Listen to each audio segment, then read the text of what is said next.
Where you? Amen, ladies. Come on, y'all. Hello, Lawanda. You always. Amen. Cool. All right. Your phone over, vibrate? Ready? Everybody ready? Get off, but nobody knows the number. Hey, good. Is everyone ready? Carlos, ready? I'm Najee Ali, N-A-J-E-E. Last name Ali, A-L-I.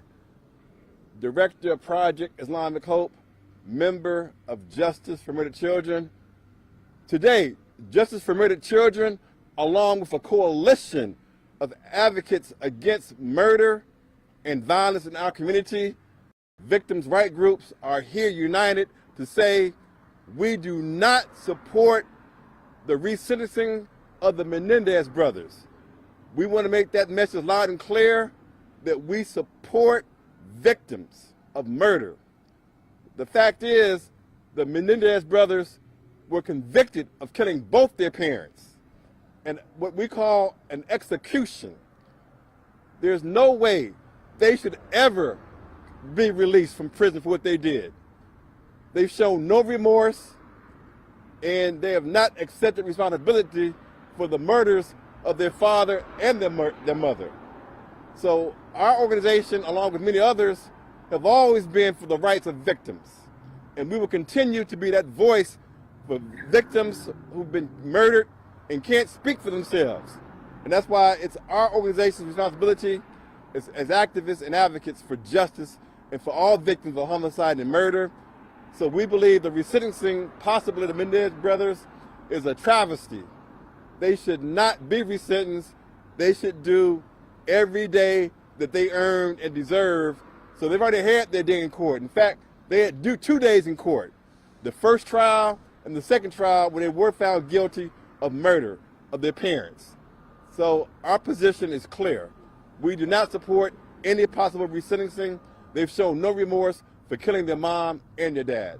Next, we'll have other speakers. Keep in mind, everyone besides behind me and myself, we've lost a loved one to murder. So we're speaking from experience. So. Say your name. Good morning, everyone. My name is Emma Rivas. I am a parent to a murdered child. And this resentencing of Menendez brothers, I am against, because that's sending a message to all murderers that you have a second opportunity to be released. And I am totally against that, because 30 years from today, I do not want to walk in the store and see the murder of my child. And same thing with the Menendez brothers. They were given life without parole, and they should stay with that because they murdered their parents.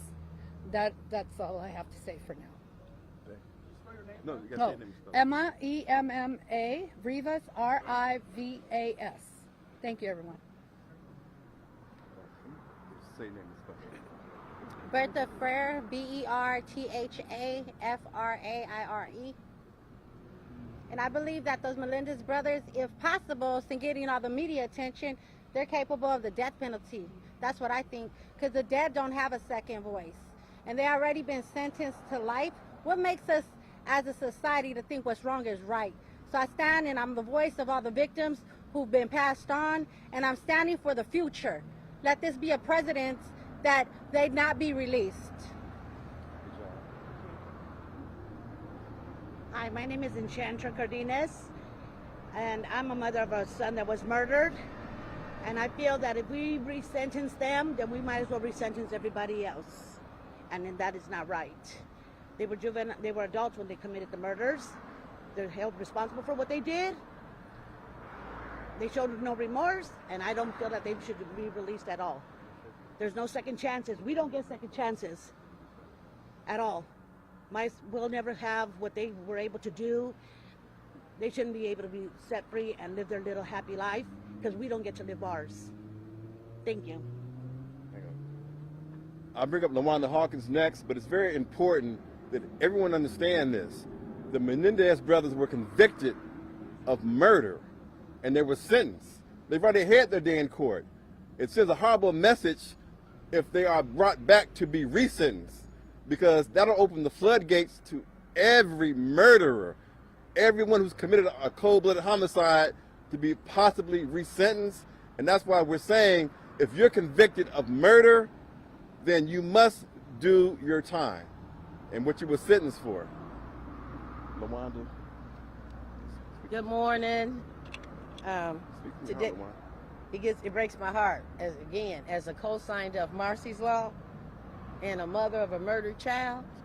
Oh yeah, it is my heart, and I want you to know that I stand before you as a mother of a murdered child and an advocate.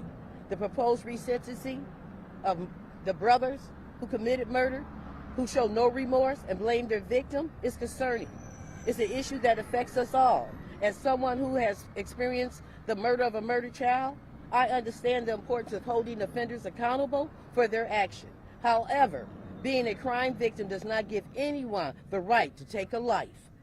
Murder is a horrendous crime that leaves irreversible damage on families and communities. Offenders who show no remorse and shift the blames onto families of murder victims to demonstrate a blatant disregard for human life and the law.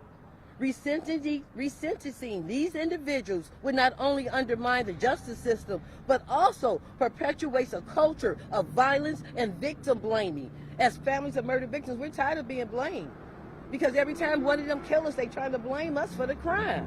That's unacceptable. It is our responsibility to protect society and ensure that justice is served. I urge lawmakers and the community to consider the long-term consequences of resentencing murders who show no remorse. Instead, let's focus on supporting families of murdered victims while promoting a justice system that prioritizes accountability, rehabilitation, and public safety. We're saying no to resentencing of murders who show no remorse and no accountability for what they have done. It's unacceptable. As families of murder victims, when our loved ones are in jail right now, that means they got an opportunity, a second chance. You all got to remember, when we go to court, whatever the judge decides, it is what it is. And if the judge says that they're not guilty, we don't get a second damn chance. And we don't get a second chance of getting our damn kids back either. And for them to undermine the judicial system when you had jurors sitting there listening and made a conscious decision that certain people had to be held accountable, and for us to say hell with them, we releasing these people, too many of them happened. My girlfriend Roma, her son got killed in Long Beach. The murder of her son supposed to have 2 life sentence consequences. He got released in a couple of years? My girlfriend Barbara, her child gets killed in Watts. Supposed to be in jail doing time for life. What did he get released? Week before last. We at my event last week, one of the mamas got a paper in her hand. Didn't know we were going to bring up resentencing, and she got a letter. Now she got to go deal with this. It's not being handled fair. It's not being handled fair. And these people are showing no remorse for killing our loved ones. And we supposed to give them a second chance? What about us? We deserve a second chance too. And who's working that out? No. Last speaker, then we'll take questions, Pete. Come on. I also want to say one thing. I want to thank Nathan Hotchman, for district attorney who's in office, for doing a phenomenal job. Yes. Because he has stood beside us. He's come to our events as victim advocate, and beyond the love that I have for Los Angeles, to bring back community to a safer Los Angeles. Please keep in mind that the ones that we stand for is the ones who don't have a voice. So thank you, Nathan Hotchman. Keep those guys in jail. Remember, it's 24 lies. 24 lies that the Menendez brothers said. So we thank you, Nathan Hotchman. Say your name and spell it. Buenas tardes, mi nombre es Norma Ramírez, Norma, Ramírez, Ramiz. Estoy aquí representando como víctima y apoyando la decisión que no se les dé una segunda oportunidad a los hermanos Menendez. Estoy como madre de una víctima y he sufrido consecuencias de la delincuencia. Las segundas oportunidades solo impulsan a otras personas para cometer crímenes. Al final de cuentas los van a dejar libres. No quiero que esas personas estén en libertad ni que sean parte de nuestra sociedad. Gracias. Do a closing comment, then we'll take questions, Pete. Closing comment is, we stand united. At the end of the day, we've seen the Menendez brothers, family, and advocates speak on their behalf that they should be released. They have that right. But we also have the right to say they should never be released. They should do the time that they earned when they murdered both their parents. So we support DA Nathan Hochman and the great job that he's doing in holding murderers accountable. So Pete, you had a question for, we'll take questions now. LaWanda.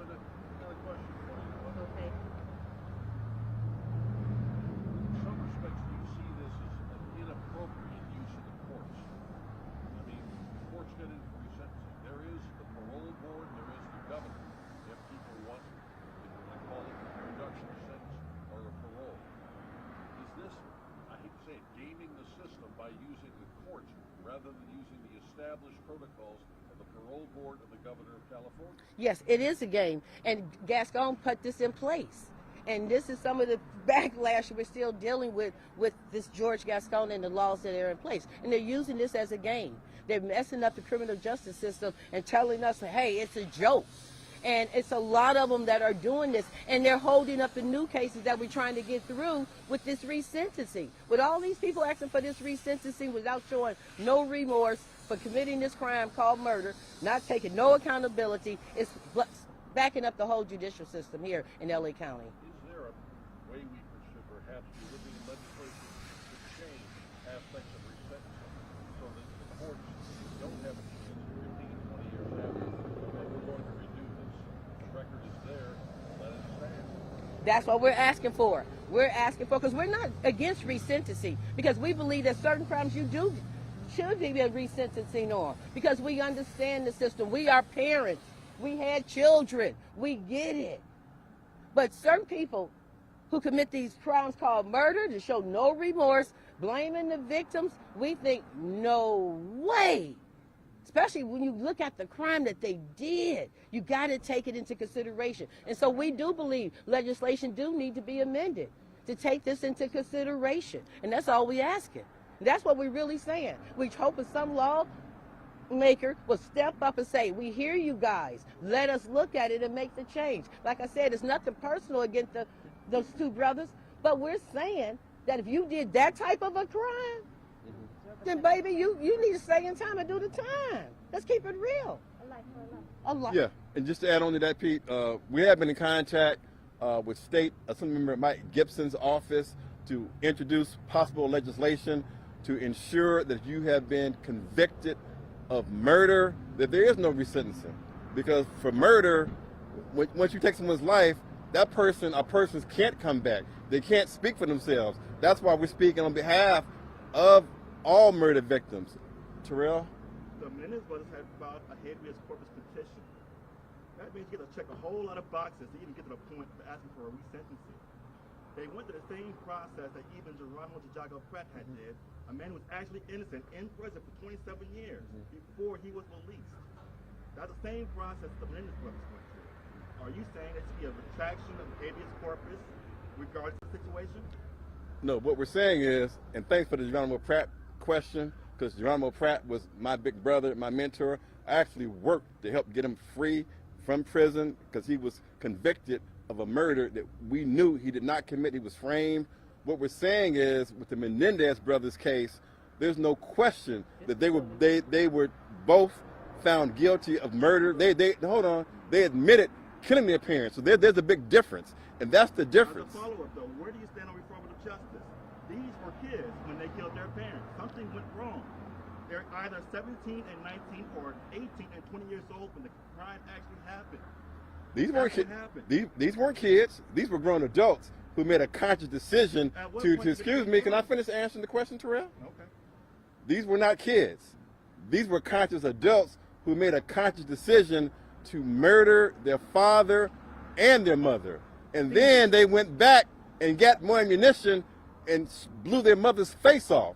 The fact is, there were adults who had every chance, every opportunity to just leave the violence that they said that they were being faced with.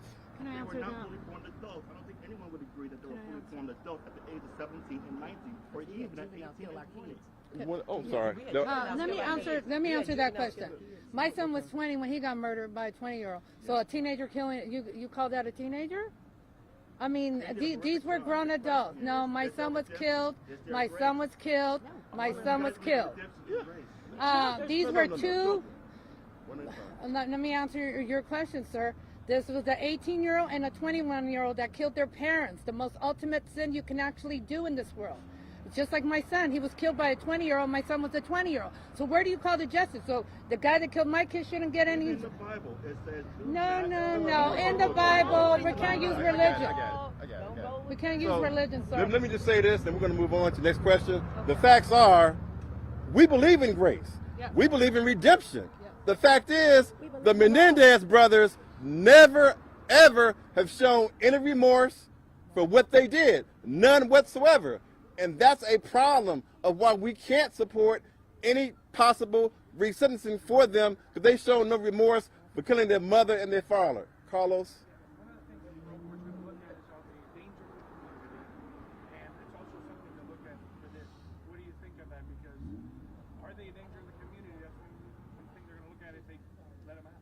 I can't speak to that because I have not seen the paperwork and what they've done as far as rehabilitation, but I do know that shouldn't be a question. The question is, why are they even being talked about being possibly resentenced? The fact is, they've shown no remorse. The fact is, they had their day in court. They had 2 days in court and were convicted of killing both their parents and were sentenced to prison for life.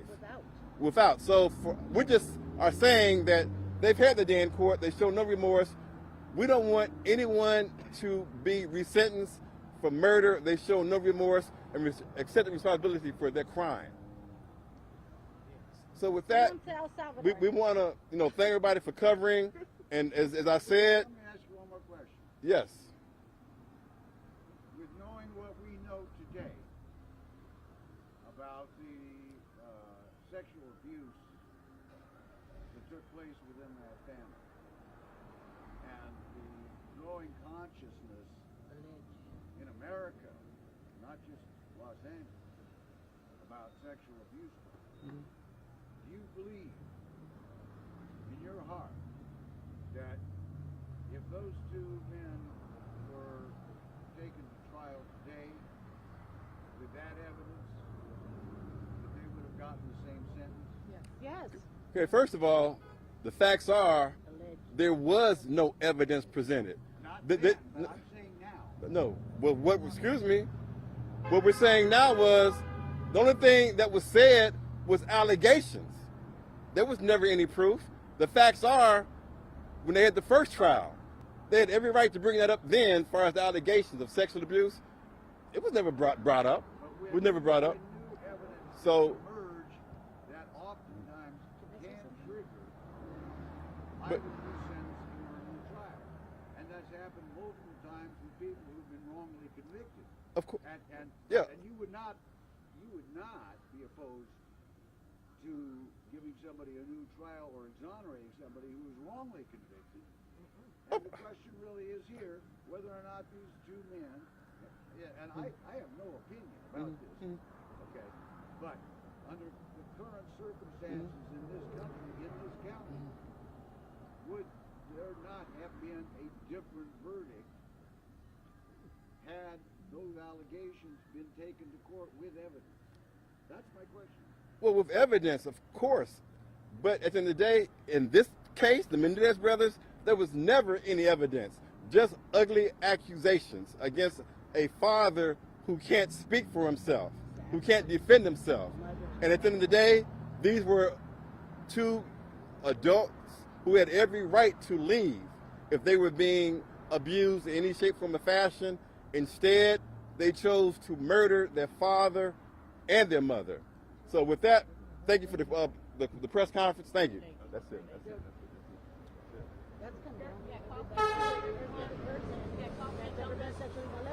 The right to kill somebody.